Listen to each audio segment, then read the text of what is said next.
What's up, Tweeners? Welcome back to another Tweener tennis video today here on the channel. And today we have a very special interview coming from NC State. We have senior Robin, who joined us on the channel today to talk about his experience and what it was like to go to NC State.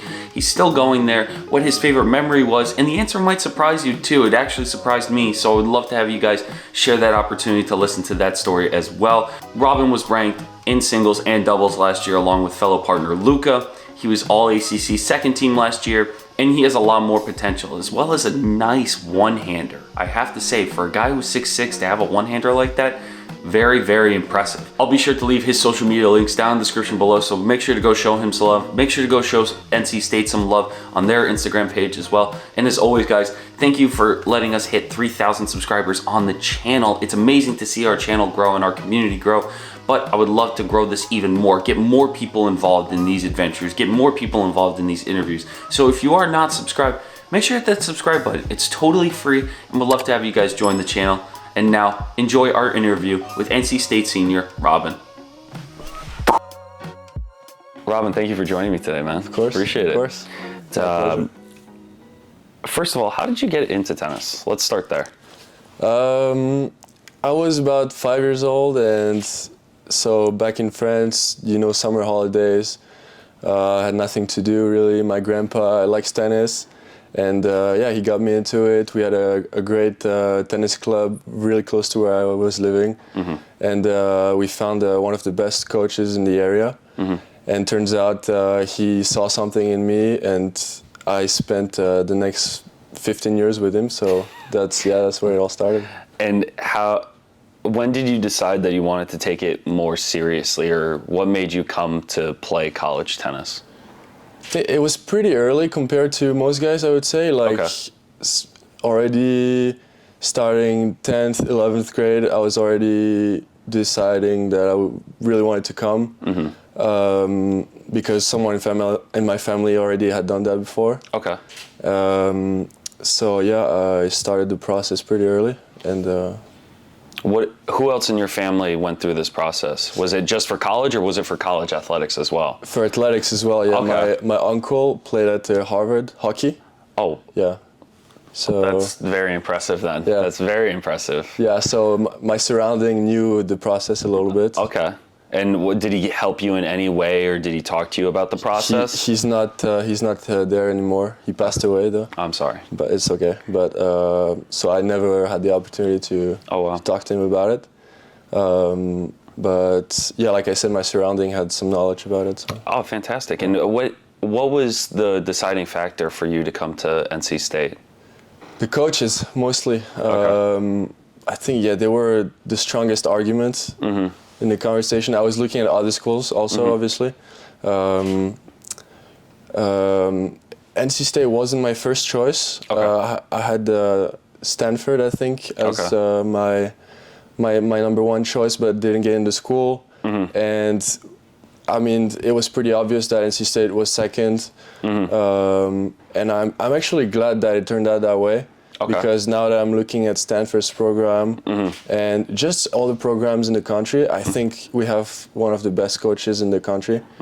The way they set up the practice, the way they envision like our development to the professional tour. And so them mostly, and then the guys on the team that made me feel very comfortable during my visit. So yeah. Is your goal to go pro after college? Yeah, obviously, yeah.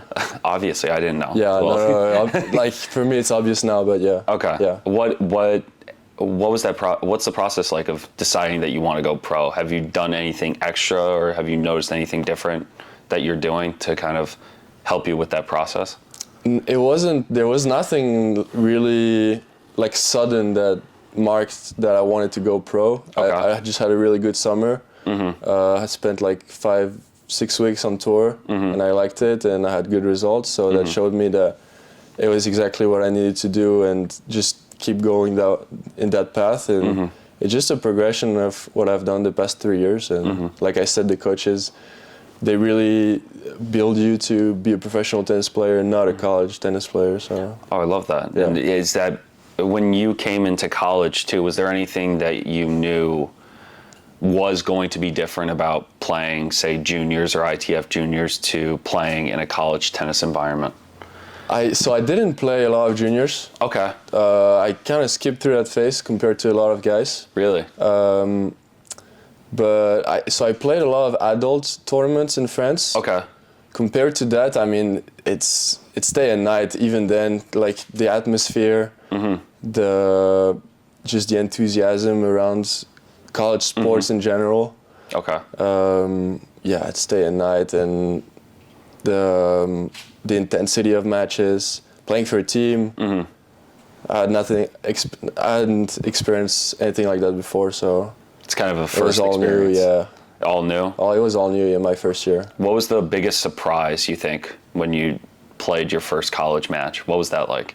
It was, so I didn't even play that match. I remember, it's probably my favorite match since I'm in college, honestly. Really? We played Michigan my freshman year in January, like second or third match of the season on the road. And I wasn't even in the lineup. Wow. But, you know, like I said, the environment, the noise, the crowds, the energy the team was bringing, like being on the side of the court when you're like cheering for your seventh guy who's playing for clinch, you know. Yeah. All that, like, yeah, it was probably my best experience in college tennis, and yeah, it was a crazy match. It's fascinating to hear that you weren't even playing when you. Like, that's your favorite memory from college tennis, not even playing, but just being a part of that atmosphere. Is that something that you can tell other recruits? Because obviously it's different being recruited in the United States than it is overseas. Yeah. Has there ever been an experience where you've had to kind of help out with a recruit or talk about the experience with other international kids? Yeah. So we've had... now we have a lot of Europeans on our team. I try to pass on my experience and make them feel how the change is, like pretty early in the season, like even before the season.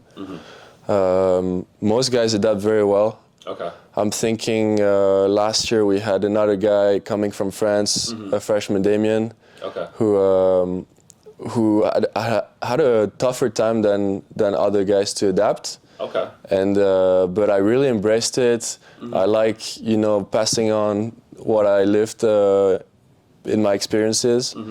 And it's like I said, everyone's adapting very well. So what was one piece of advice you gave Damien to kind of help him adjust? Because it's not every day that, to be honest, I've never heard another player say someone specifically, like, you helped them. So what did you help specifically about his experience to kind of adjust here?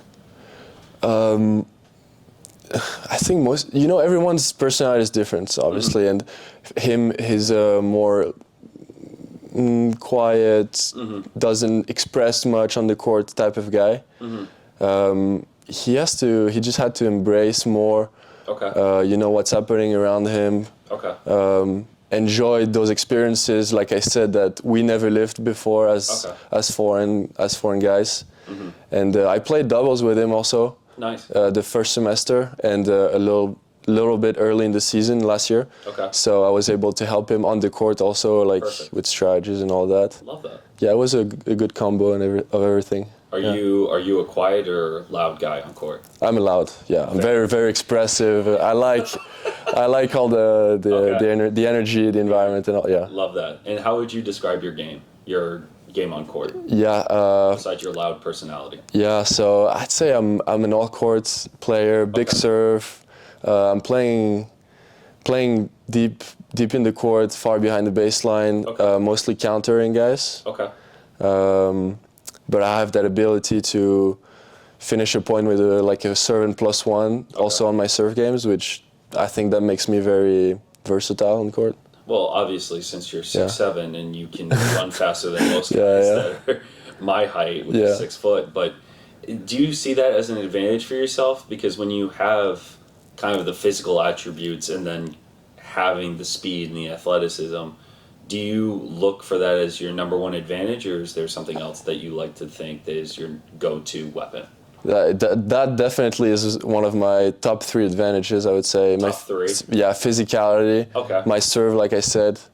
And then the essence of who I am, like being loud on court and all. I see that as a real advantage, being competitive, you know. Do people get annoyed with you being loud on court? Sometimes, yeah. Your teammates or your opponent?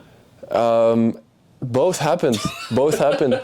But you know, I've come to realize that, and people telling me around around me, the coaches also, and some guys, that it's actually great for the team that you like kind of push your teammates to those limits, and they kind of hate you sometimes when you play them in practice sets. But that's what makes them hold themselves accountable, and you know, everyone is. I think it's better for everyone. I agree, and to kind of wrap up this interview, which I do appreciate you doing, what's been the number one thing you're going to take away from college tennis after you graduate? Doesn't have to be tennis related, but anything that you learned. I think the belonging to a team, to a community, like sports here in general. Like I said earlier, there's just this feeling of belonging to the pack, you know, to the whole university represented in athletics, and in a smaller vision, I represent my team, and that's something I'm probably never gonna have later in my life in tennis. So I think that. I love that. Yeah. Thank you so much, man. Of course. Appreciate it. Thanks, Phil.